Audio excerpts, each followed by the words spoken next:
So thank you for introduction. So I just mentioned to Brian earlier, like actually this is my third visit to Tamu, they call Tamu. My first visit actually when I was trying to get a job here when I graduate. I was interviewed in Texas AM actually. They didn't give me offer, unfortunately. So let's end up with the UNC anyway. So I think this four. Okay, so the past 10 years, I've been working on an area for precision medicine and the particular dynamic treatment regimen. So I'm going to explain a little bit more detail about what I'm doing. So precision medicine, basically like sometimes called personalized medicine, is try to, because I'm from biostatistics, we try to deal with biomedical application most of the time. So we want to tailor treatment or medical decision to patients based on their individual characteristics. So basically, like I say, when patient come in, you get all the information about this individual, and based on all the information you have, you need to give a decision about what drug or what dosage you're going to give to the patient. So the reason why precision medicine becomes so hot these days is because of data, right? Because nowadays we have a lot of data we can really collect about the individual patients.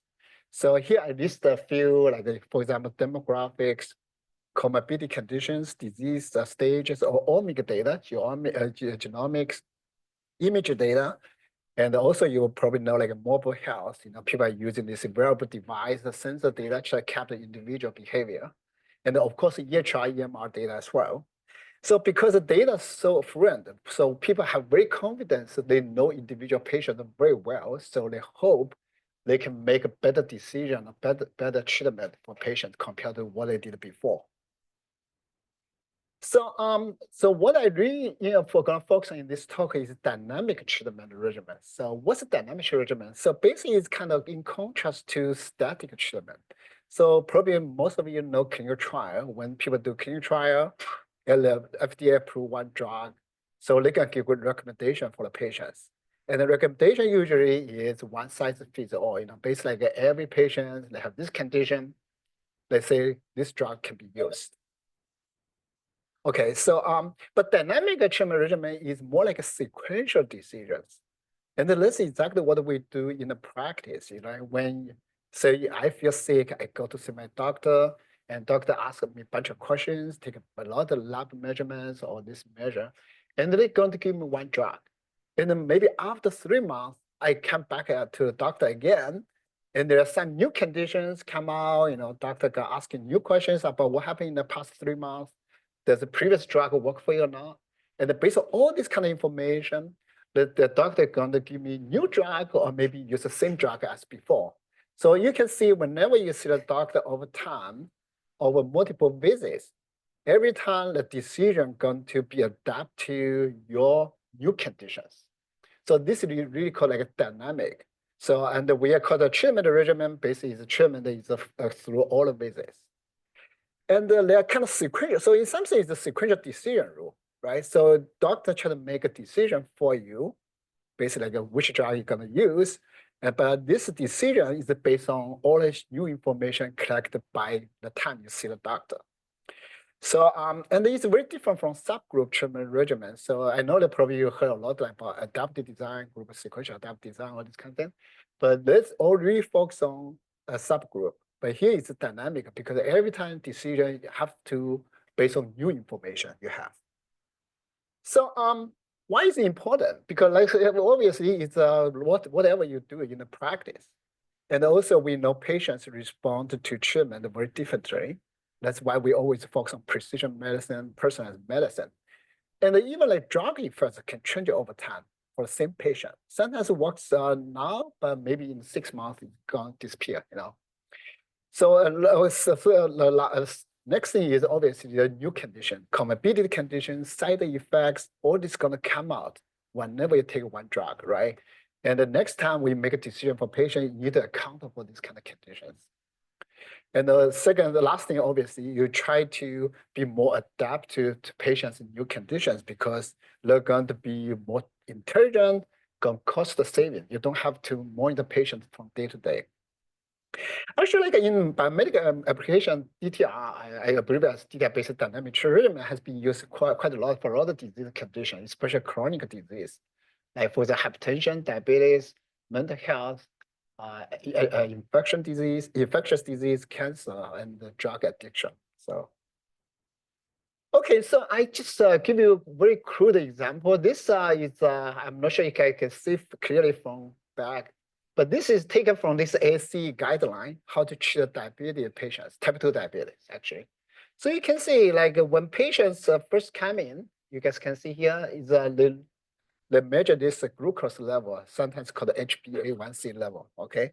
So they find, okay, if a level is below like 7.5%, so you can see there is the drug recommend, I probably most commonly used is metformin, right? Is to try to treat the type 2 diabetes patients. Probably you also see the drug like GLP-1. You guys know GLP-1 now is very popular by Eli Lilly. They try to get a weight loss, it's very popular. So the EID stock price goes very high right now. So this drug they treat the patients beginning after 3 months, they're going to look at what's going on. Well, is the glucose level control below 7.5% or not? If not, they're probably going to use this drug plus additional therapy here. So you can see there's additional therapy you can do here. And wait another 3 months to see what's going on, right? If it's control, probably stay with the original treatment. But if not, they're going to add something, intensify. Most times it's like insulin injection. So basically, like it's more invasive one, inject the insulin into the body, right? So there's all this kind of flow chart can go around it. So you can see this is a very simple dynamic treatment regimen, how to treat type 2 diabetes patients. So the main idea is it's a sequential decision, right? It's a 3 month, you come to a doctor and doctor based on new condition, based on how effective from last treatment, and try to adapt to change the decision over time. So I think this, even though this is only focused on biomedical, but probably already hear a lot from this high-tech company, like for recommendation system or marketing. The same thing, basically make a sequential decision based on all the new information you collect. But we are doing here is for biomedical, so we try to treat the patients. Okay, so how are we going to use data to estimate dynamic regimen, especially the optimal dynamic regimen? So I just give you literature. You don't have to know detail, but essentially there are two group type approach in the literature. One is based on statistical model, which we're most familiar with. So basically, given there are a bunch of names like G estimation, probably heard that in the causal inference, double robust estimation, basically build a model, statistical model, try to understand how treatment interact with the patient's characteristics. And from there on, they can find the dynamic regimen. And there's also machine learning approach, which I've been involved most time past 10 or more than 10 years. So so you can, oh, sorry. Yeah. So they're called Q learning, A learning, C learning, whatever, all these kind of names. So we have this kind of outcome weighting, augmented outcome weighted learning. And more recently, we had this kind of matched learning to do that. But it's basically a machine learning kind of algorithm. We got to implement, analyze data. And then after you analyze data, this machine learning is going to output the decision for you. So basically, will be sequential decision rule, which I'm going to explain more detail. And then once you have this rule or algorithm in your hand, and the basic in the computer, right? Then when new patient come in, I collect a bunch of information about patient and put in my algorithm. My algorithm going to pop out recommendation.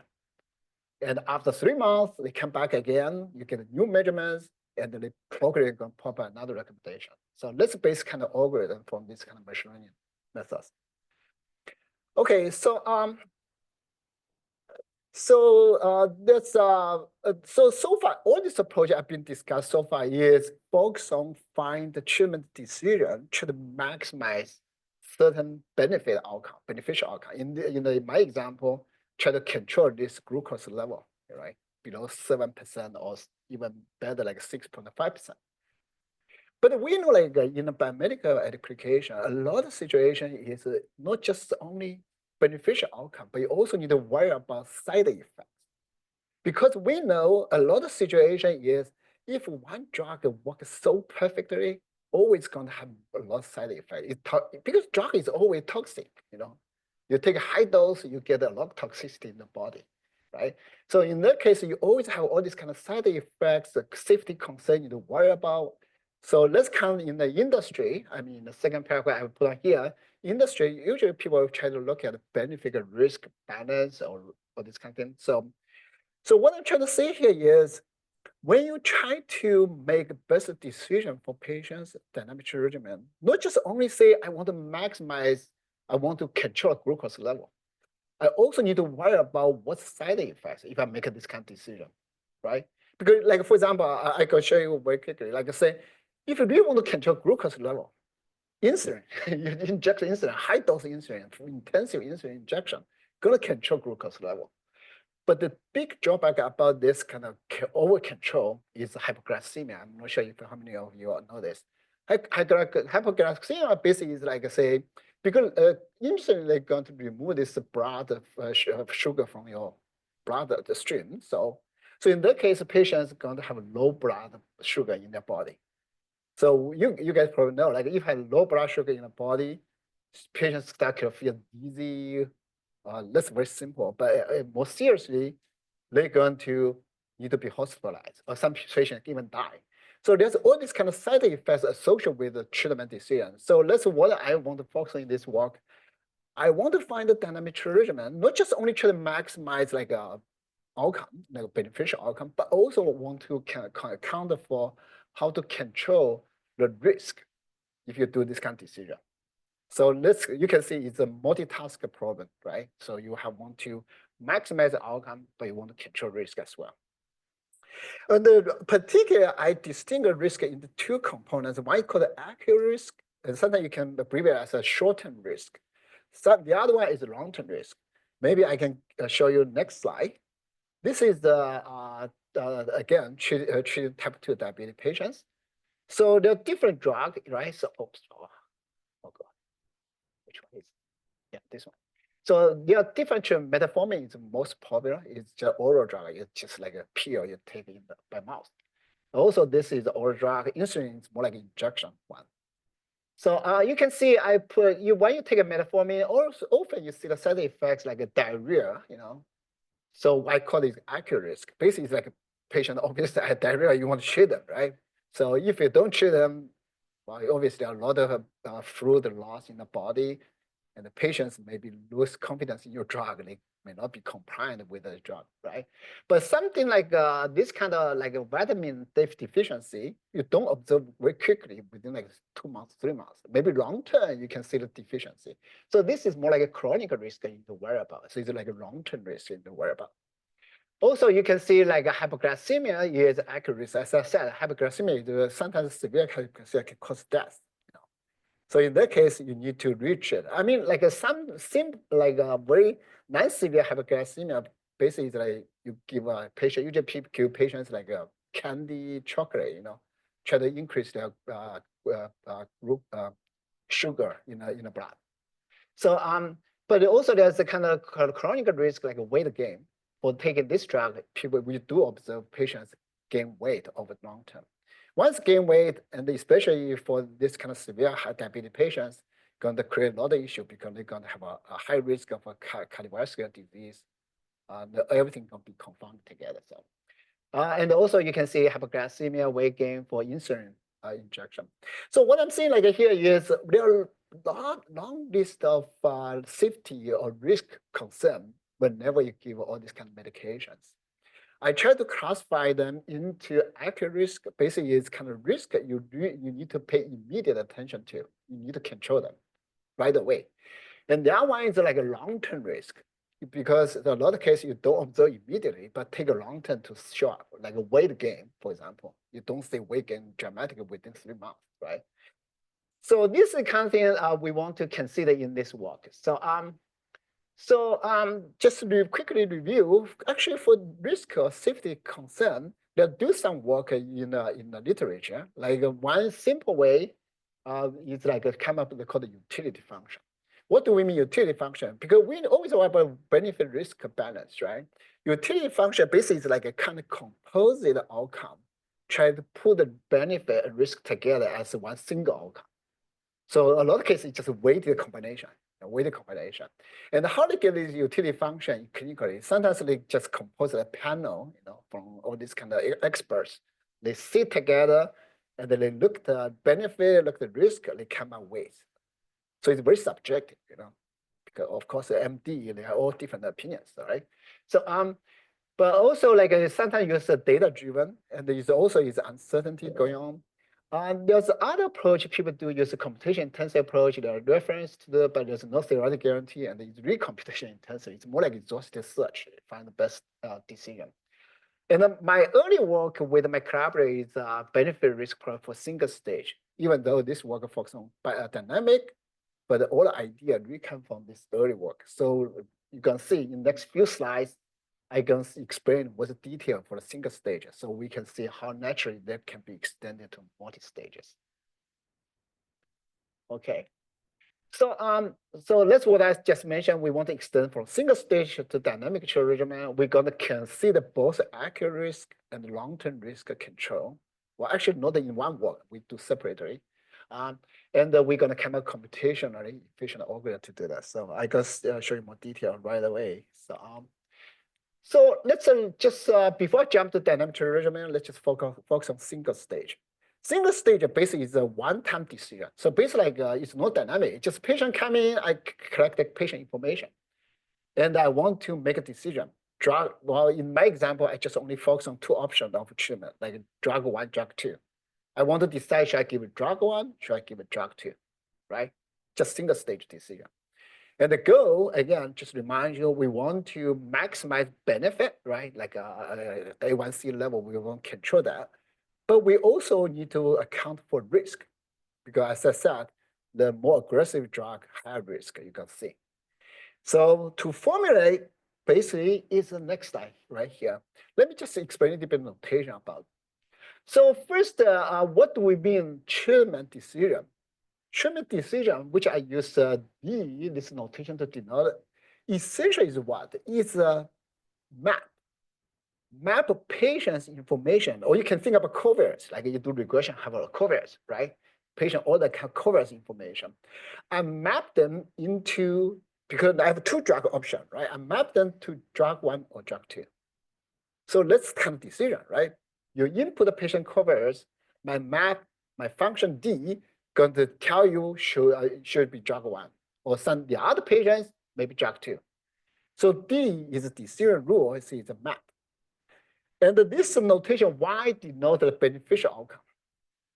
So if you don't worry about risk, what we really want to do is we want to find the map, like decision rule, try to maximize expectation of Y. But you see, I have this superscript D. What does it mean? Basically means if I have a decision rule given here, I want to apply this decision rule to all the people in the population, to all the people in this room, for example. I want to say what's the expected outcome if everybody follow my recommendation, right? So that's kind of sometimes called value function associated with my decision. Okay, so if you don't worry about risk, you really want to find out what's the best decision maximize this overall outcome, right?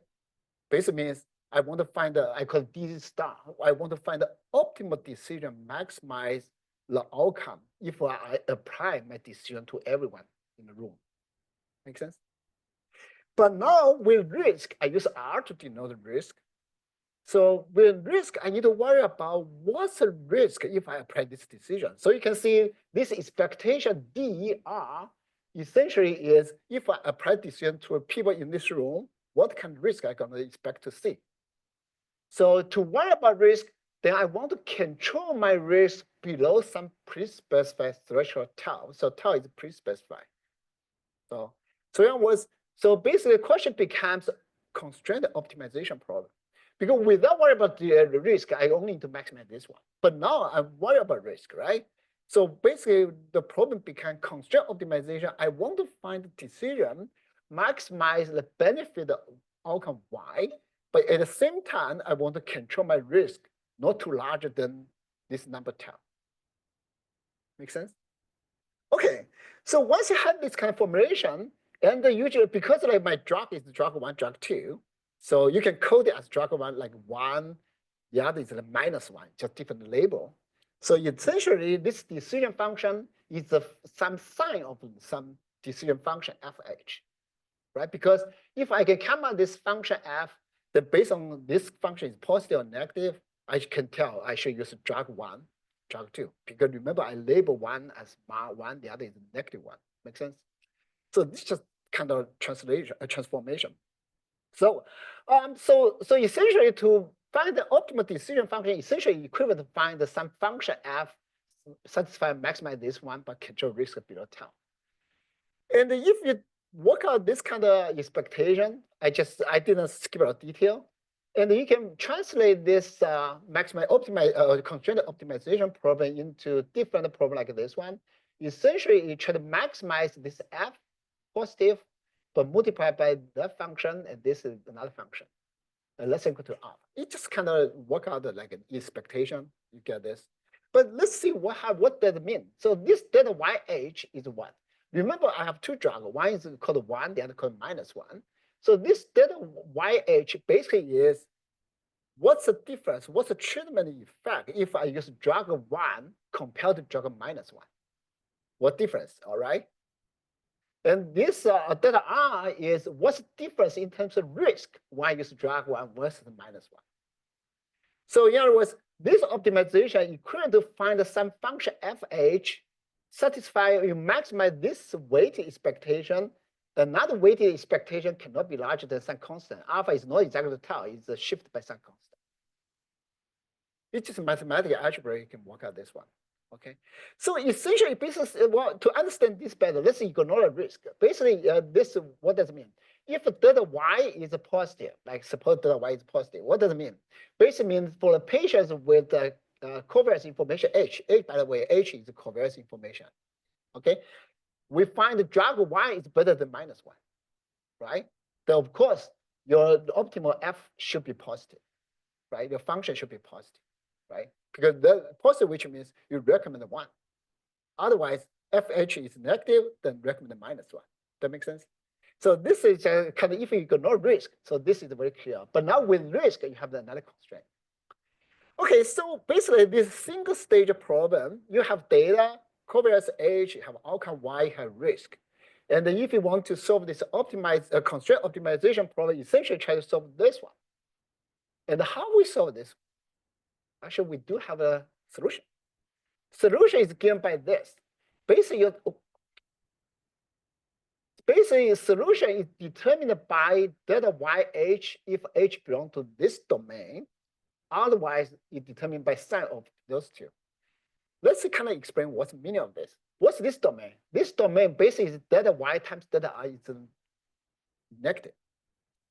What does it mean delta Y times delta H is negative? Which means just remember what's delta Y is difference between treatment 1 -1, right?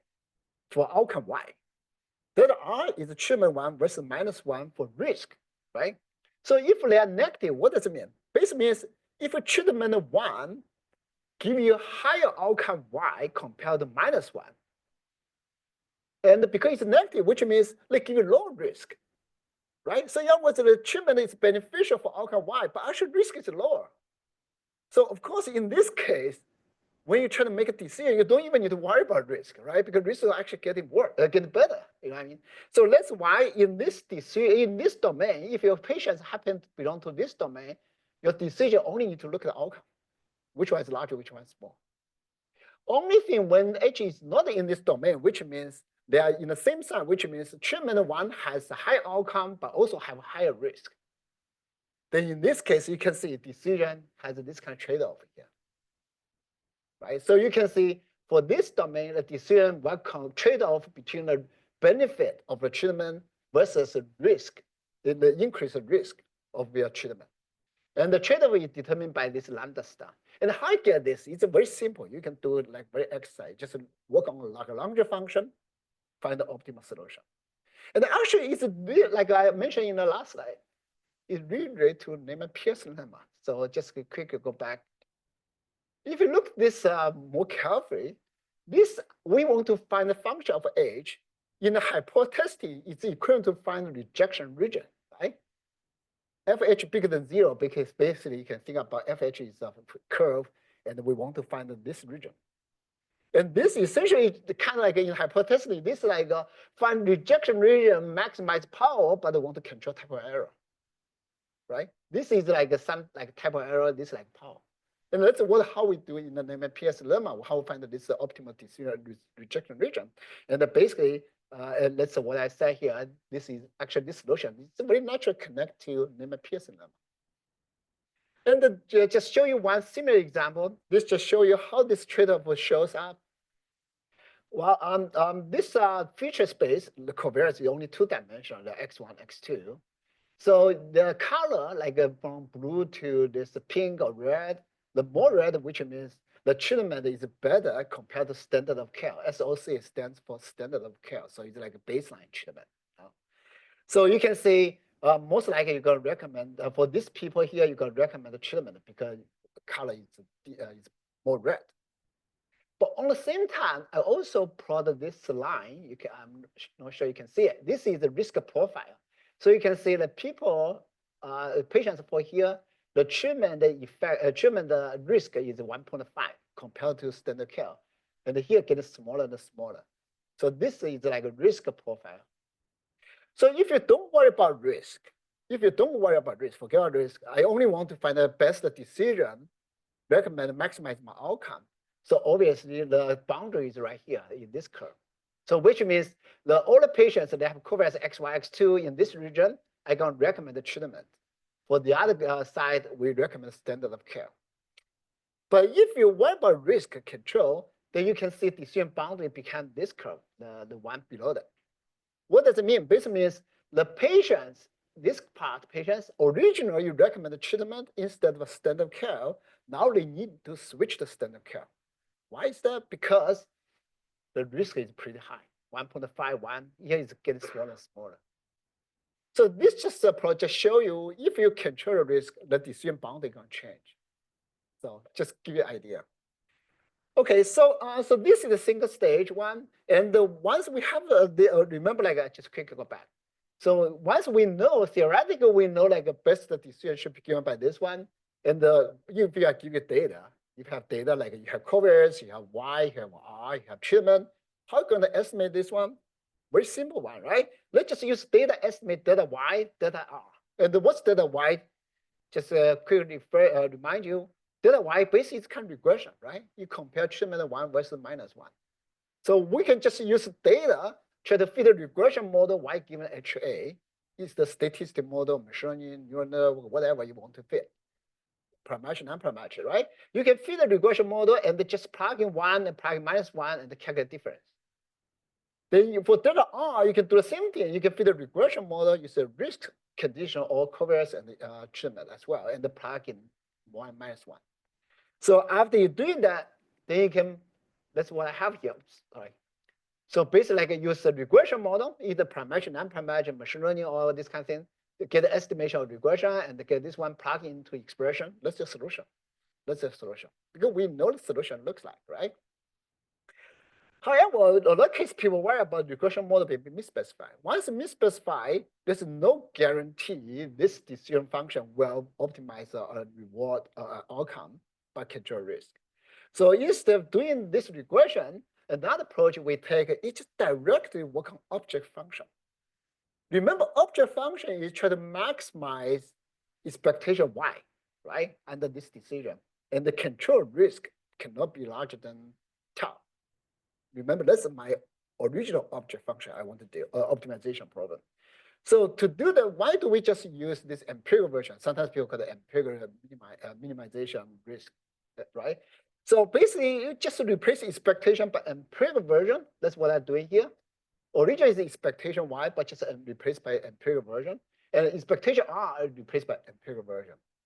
And they try to look for optimal decision function, maximize this one, controlled by this constraint. So this one, why this one is good? Because this one is just saying, even if your function f is not non-parametric, it's linear function, which is very far from true optimal function. But within this linear function, it still guarantees this is the best linear function, can maximize your outcome, control risk. So this is kind of, I sometimes call this direct optimization approach. I'm actually like in reinforcement learning, they call it policy search. Okay, this kind of algorithm guarantee, even though your function class is very small, obviously it's far from optimal, but guarantee within this class, I still can maximize the outcome control risk. But if you do the previous regression model, everything got messed up if you misspecify class, you know. So this kind of policy search or optimization, direct optimization approach, there's a guarantee here.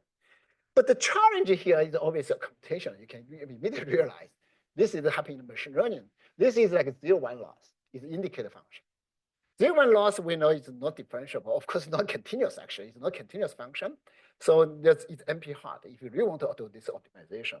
So like machine learning doing, what do people do? Try to replace the 0-1 by surrogate loss, by continuous or smooth loss. So that's basically what we do here. We're going to replace the first, remember there are two indicator functions. One is in the outcome, the other in the risk. In the outcome part, you replace by standard hinge loss. So that's kind of support the vector machine. You guys see, replace 0-1 loss by hinge loss. But in the risk part, you cannot do that because hinge loss is unbounded. But remember, risk we want to control by constant. You need to cap that, right? So in the risk part, we replace by this ramp loss. Ramp loss is a continuous, but it's more like a continuous version, approximately 0-1, because you can imagine if this delta, this gap is getting smaller and smaller, this is eventually like a 0-1 loss. Okay. So theoretically, we can show by doing this, actually decision function, well, original is 0-1 loss, right? So it's the original problem, but now we replace by this kind of continuous loss, hinge loss, ramp loss. So people always are going to ask question, if you based on this circular loss, is your optimal decision will be the same as original one, right? If not, that's bias. And actually, we can mathematically we can establish, yeah, it is true. We can show that we call the Fisher consistency. So you can see if under 0-1 loss, the optimal solution is given by this one. It's very complicated, but basically it's like it's a risk and the benefit trade-off. You can see those two terms show up here. But if you replace by this ramp loss, even though the gap delta is any number between 0 and 1, doesn't have to be very small. Any number between 0 and 1, we can show the decision function, optimum decision function is given by this one. So compare this original 0-1 loss and the new circuit loss, the difference is this constant. 1 becomes eta. Oh, sorry, not the delta, it's eta. Okay.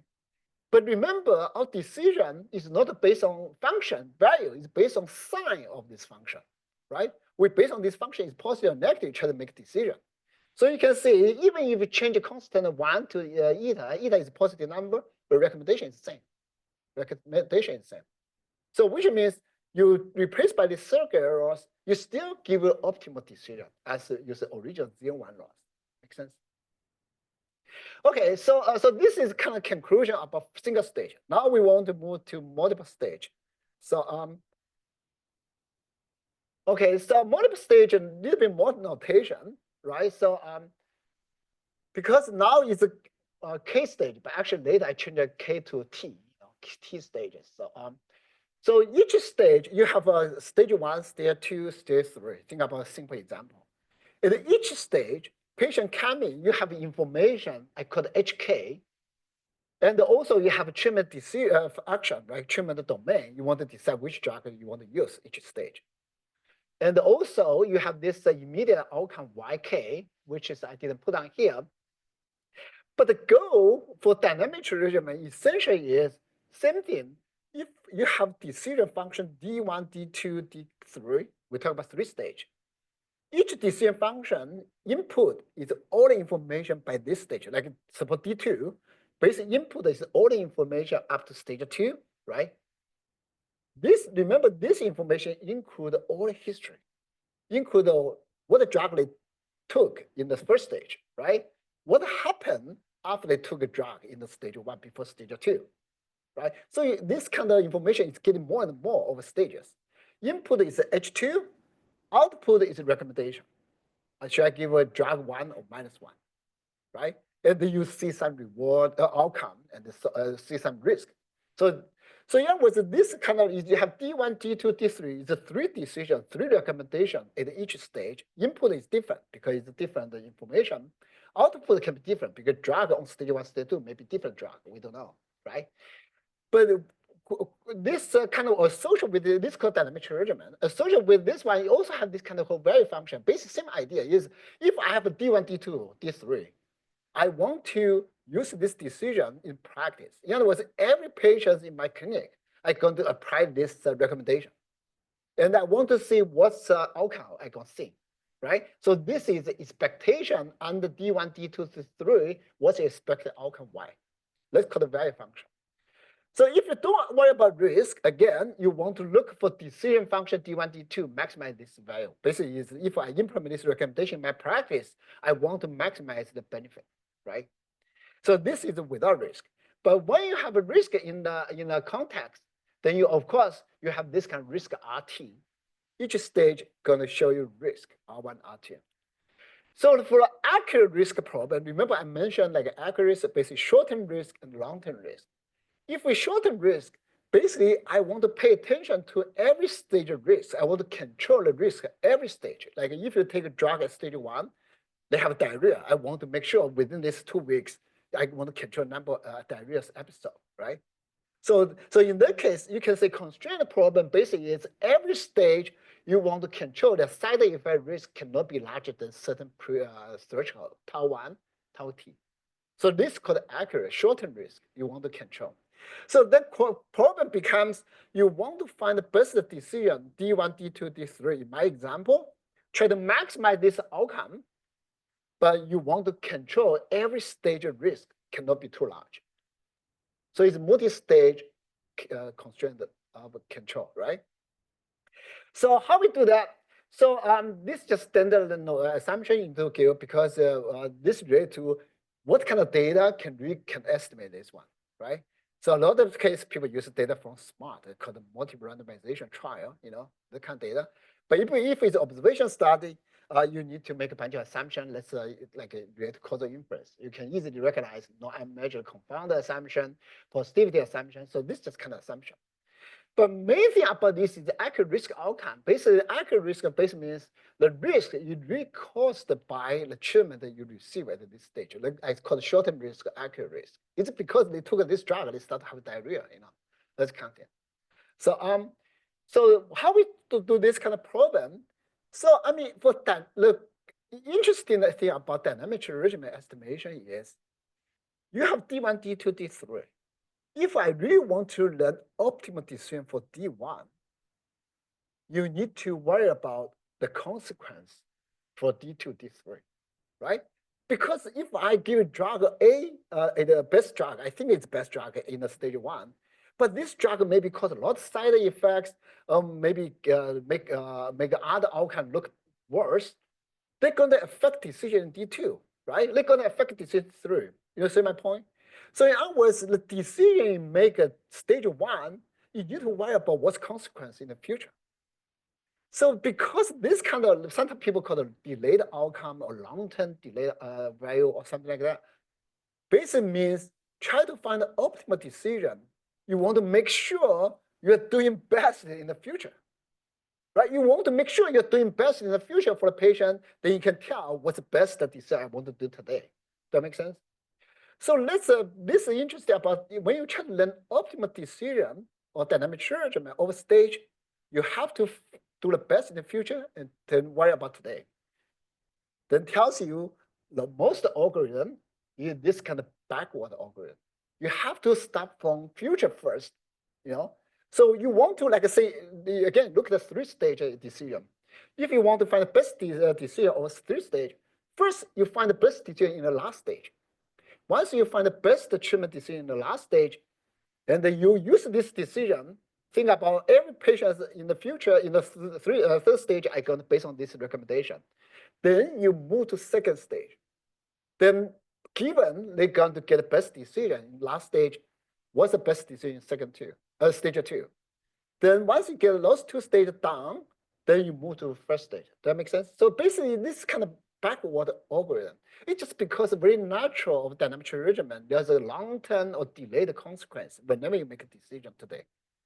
Not just tomorrow, you're going to have an effect. You need to worry about in 3 months, in 6 months, in 1 year, what can happen of your decision.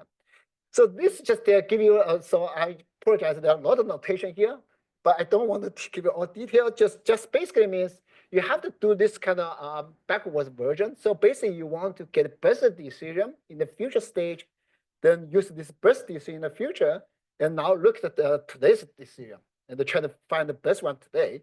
Then you move to yesterday and so on and so on. So that's kind of thing. But every stage you're doing this one becomes constraint optimization. Remember, we have this constraint at every stage, right? So when you do this stage-wise optimization, every time you do it becomes constrained, single stage problem, right? And I just explained like how we get the optimal decision for constraint optimization in single stage in the earlier. So basically, we apply this kind of approach to this backward multi-stage. That's how we get an optimal decision. So this is the kind of way we're doing, but I'm not just going into detail because too many notation I cannot explain within like 5 minutes about this. So, but the main point is for the accurate risk, for the shortened risk, you use a backward algorithm, and every stage you're doing essentially equivalent to single stage constraint optimization problem we saw before.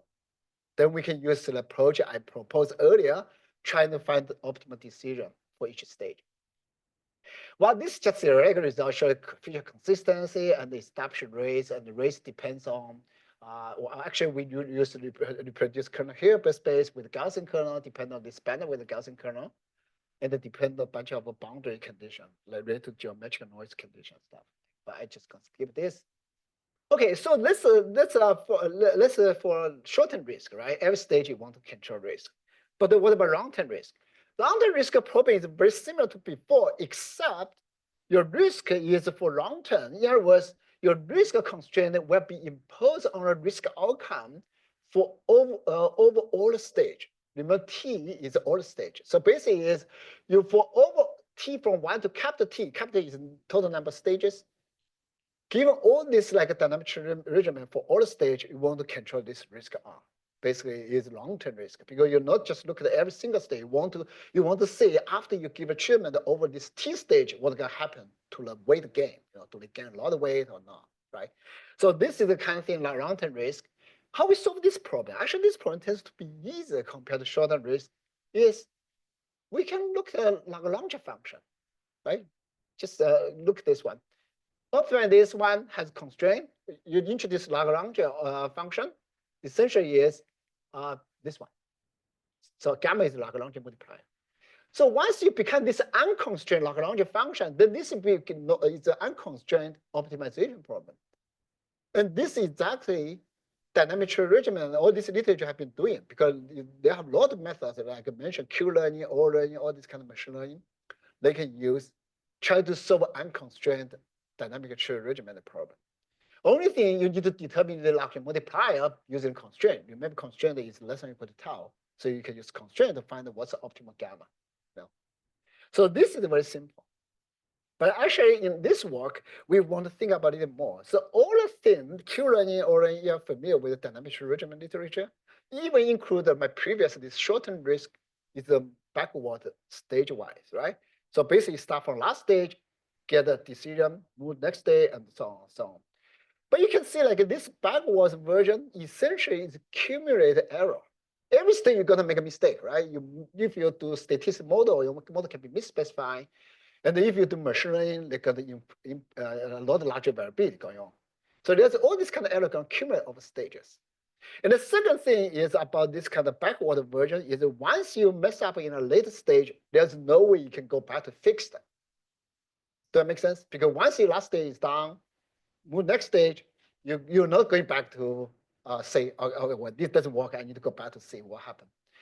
So what in this work, we're saying, well, can we skip backward? Actually, we looked at the literature. There's no literature doing about this. So my student basically came up this very nice loss function. This loss function basically can transform this sequential decision optimization. It used to be backwards, stage-wise, to just simultaneously. And this state function, actually, like the complication is given by here. Basically, what this slide shows, you can maximize one single object function to learn decision function over all the stages at the same time. Okay. And this loss function looks like what? Basically, I just show you, this is two-stage example, only two-stage. So if you look at it, it basically is two-dimensional ramp loss, essentially. One-dimensional ramp loss, one-dimensional ramp loss, you guys know, it's like, basically it's like this one, right? There's ramp. This is one dimensional. But because we talk about two stages, so then this ramp expanded to two-dimensional, and basically the function, the surface looks like this one. But you can do three-dimensional, four-dimensional. But use this kind of ramp loss, basically we can show if you try to simultaneously maximize this loss function, the decision function is still Fisher consistent. And the good thing about this simultaneous way, like what I said, you don't have to worry about accumulated error over stages. And also, because simultaneously one, F1, F2 show up in the same object function. So we think there is kind of feedback loop about fitting, right? Because if you mess up F2, maybe F1 can tell you something. If you mess up your estimation of F2, F1, the second state function F2 can give you feedback. You know what I mean? There's this kind of feedback loop between all these decision functions. So, but that's our conjecture. We never proved how this works. But so well, quickly, I think it's time issue. So I quickly just jump to some simulation study. So what we did in the simulation is just two-stage study. So you can see, I generated the baseline covariance, 8 covariance. But also for each stage 1, you have for outcome, beneficial outcome Y1, stage 2, you have also beneficial outcome Y2. But you can say stage 2 outcome not only depend on covariance, but also depend on treatment that you receive in the first stage. You can see there's A1 here. And also we try to make the boundary to be nonlinear. So you can see a quadratic function here. And the residual are correlated between two stages because same person. So also risk outcome, we do a similar thing. And the treatment, the data is from clinical trial. So treatment is randomized in each stage. So you can see probability to get a treatment 1 versus -1 is like 50%.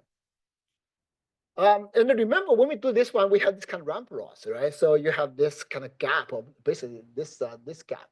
So I call it eta. So we want to see how sensitive this eta going to affect our results. So we did, and well, in theory, we use this Gaussian kernel. You prepare this kernel Hilbert space because this space can approximate any arbitrary function in L2 space. But also in practice, people don't like a Gaussian kernel. You know, Gaussian kernel is so people really prefer linear function. So in other words, in this case, we also always include linear kernel, basically linear decision rule, try to as comparison to see if I use the linear function, how bad it can be, you know, right? So and the results basically try to show here. I'm not sure if I can explain all number, but essentially just point out is we compare the Gaussian kernel, linear kernel, so you can Gaussian kernel, linear kernel here, and then we look at different this gap, this to see how sensitive it is. And our object try to control the risk. This is for accuracy, for short-term risk. So there are two stages. We want to control risk at stage 1, stage 2 to below 1.4, right? And then we want to see if we run our approach or algorithm, do we really can control risk? So empirically, if you see the number, what do we have here? So this is stage 1, stage 2 risk. This is stage 2 risk. This is stage 1 risk. So you can see our method is like 1.403, 1. So they are all kind of around 1.4. And you can look at the all number here. Reward is given by here.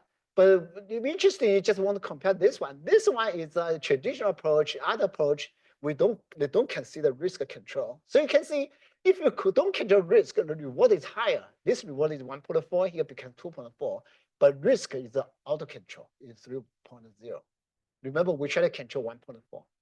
So basically, just this kind of message telling you our method really can control risk empirically, right? So, but also try to maximize reward.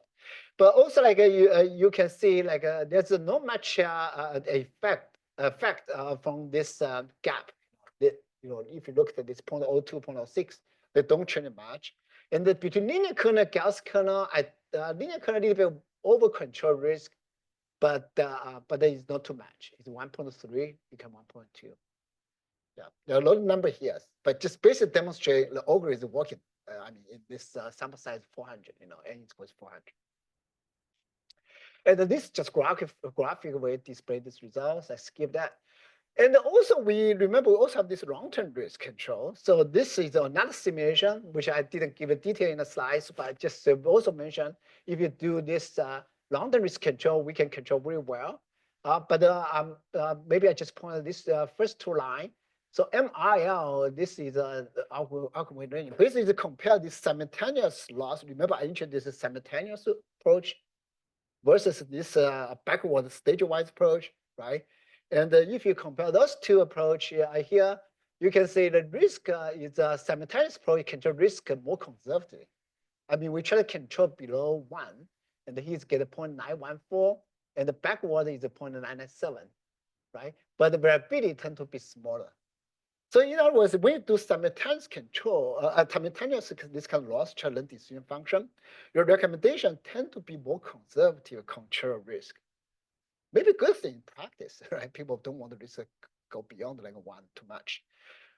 Sacrifice, of course, you control risk more conservatively, your outcome will be lower, your benefit will be lower. That's always a trade-off. You control risk, your outcome will be lower. But also this result shows the variability tend to be smaller, more stable. Your recommendation tend to be more stable over the repetition of the experiment. So I think that maybe more interested to jump to this real study, so get ideas. Oops. So this is a durable study. It's a two-stage smart design. So, and just there's a description here, but the goal is to try to control the HbA1c level to below 7.0 or lower. And the design actually is easy to see from this diagram. So basically, it's a patient recruit here, they randomize into 2 insulin treatment. One is the insulin lispro, the other insulin glargine. This is a very intensive. So I think it's twice a day. So it's a very intensive injection. This is once a day. They do all this kind of algorithm in the treating diabetic patients. So there are different algorithms. Sometimes like, thank you. Sometimes it's more dose 1 week. Sometimes it can be dose before meal, after meal. There are all these kind of algorithm people want to look into. So, but this is just compared. Basically, is a very intensive insulin injection compared to less intensive one. And they wait for 24. They do a study, randomize patients, run like 24 weeks, and they try to see each if their A1C level control below 7 or not.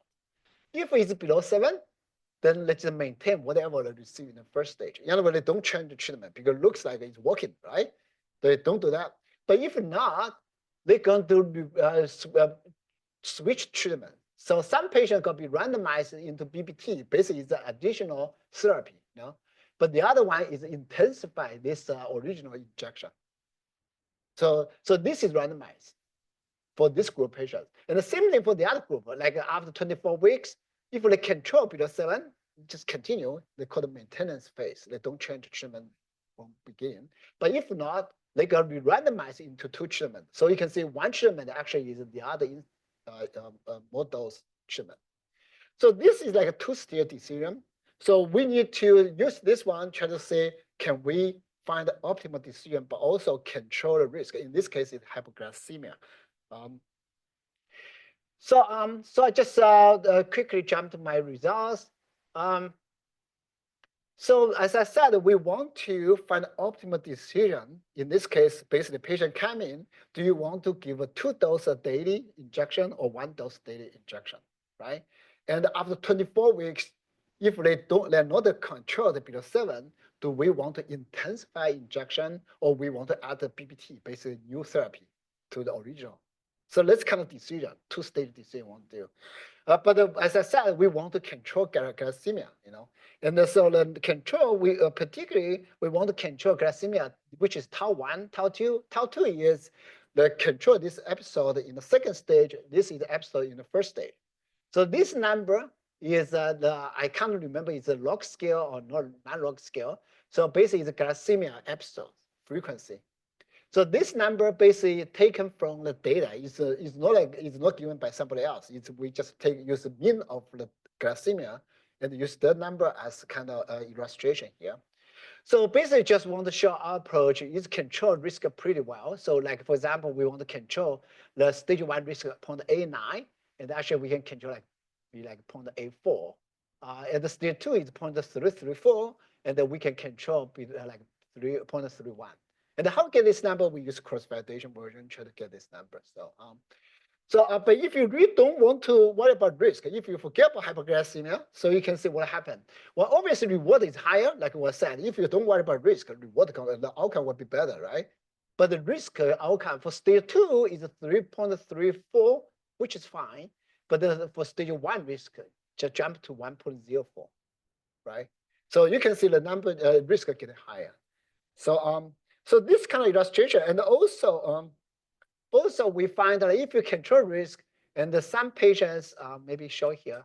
So if you control risk, you can see most likely for the patients coming into the study, if the baseline A1C level is very high, we less likely give a very intensive dose injection because they are at high risk of hyperglycemia. So for the patients coming, they're already in a very severe diabetic situation. You don't want to give very intensive insulin injection because hyperglycemia can be higher risk. Okay, so this is kind of result from this study. So I just quickly wrap up, and this kind of extension you can think about. One thing is this simultaneous one is very unified framework, but actually, unfortunately, if you look at this ramp loss, two-dimensional ramp loss, is not a convex function, right? So we have to use this kind of DC algorithm to solve it.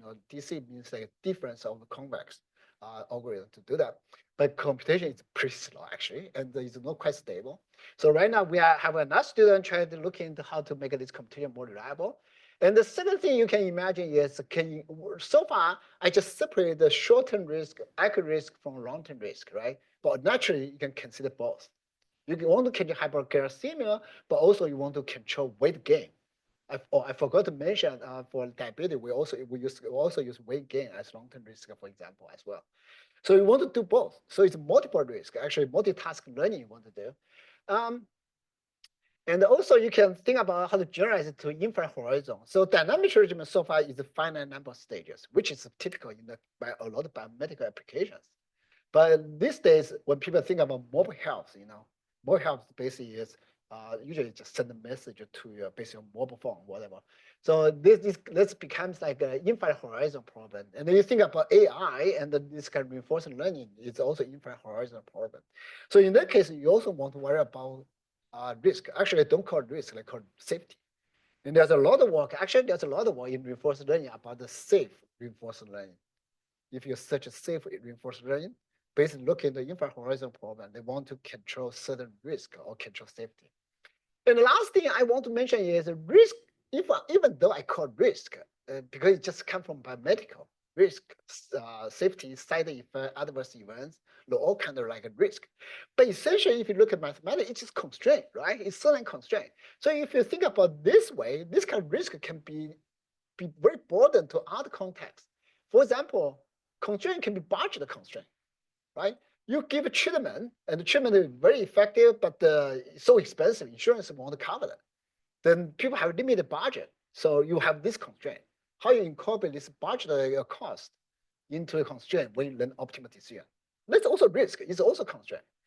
And then nowadays, you probably hear a lot about the fairness, about the equity in this decision, right? And fairness is also constraint, right? You want to make sure in the decision, some group representation in the decision are equally represented in both groups. I don't want to give particular example, but this is also constraint, right? So in other words, our risk constraint framework can be extended to this context as well. And the last one is the knowledge transfer. So basically, you have some knowledge, prior knowledge from before. How you going to incorporate knowledge into your decision making? And it's also constraint. Basically, you want to make a decision to be compatible with the knowledge you have from earlier. So I think that this kind of thing, you can imagine this kind of constraint optimization can be generated to a lot of constraint problem in this context.